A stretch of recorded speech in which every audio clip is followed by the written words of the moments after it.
share my journey, my UK journey with all of you, and see if I can help anyone along the way.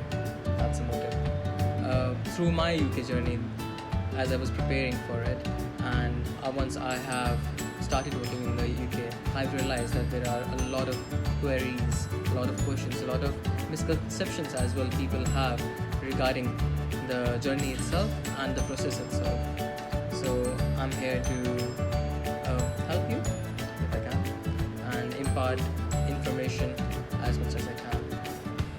Of course, information is such a thing which is always updated, so I would always recommend you to stay up to date to the latest guidelines.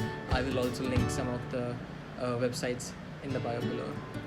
Alright, so I'm going to start this video with explaining to you my UK journey. So my UK journey was through the PLAB route. There are other routes as well. I'm going to explain them later in other videos. So for my UK journey and for the PLAB journey, shall I say, there are 4 basic components: IELTS, PLAB 1, PLAB 2 and GMC registrations. Before I graduated, I had already given my IELTS exam. There are certain criteria which you need to fulfill. Thankfully, I could fulfill them in one go, so that was not a problem at all. And as soon as I graduated, I started preparing for the PLAB 1 exam. Didn't prepare very much. Within 2 months of preparations, I gave the PLAB 1 exam, and thanks to God, I passed it. And yes, you can pass the exam in 2 months of preparation. More on it in the later videos.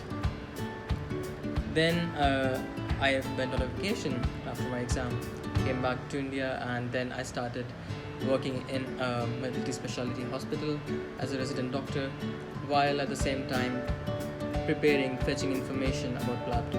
Applied for the PLAB 2 visa, went to UK, took part in an academy to prepare myself for PLAB 2 exam. PLAB 2 exam was scheduled for a month later after my arrival in UK, so which gave me enough time to prepare for it.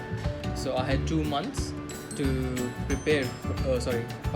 I had 2 weeks of coaching and then 2 weeks of self-study. So for the 2 weeks of self-study, we used that for patient simulation, teaching to each other, and that way we mastered the skills that were necessary for PLAB 2 examinations. And again, by the grace of God, the exam went very well. The results were announced in a month's time, and I passed, thanks to God again. Within that month's time, I had 2 options. I could either return to India or wait in the UK to get my GMC registration. I chose to stay in UK and get my GMC registration, as it would just save me another trip for back and forth from India to UK. So what I did during that month was I did a clinical job shadowing in orthopedic department, and it was fun. It was a nice experience. It was a novel experience of me being introduced to the NHS, never having been worked there. It was great, but at the same time, because I was not doing anything actively, because it was just a job shadowing, shall I say, it was a bit boring as well. After after I passed the PLAB 2 exam, I straight applied for GMC registration. There were some ups and downs, but thankfully again to God, I got GMC registration as well.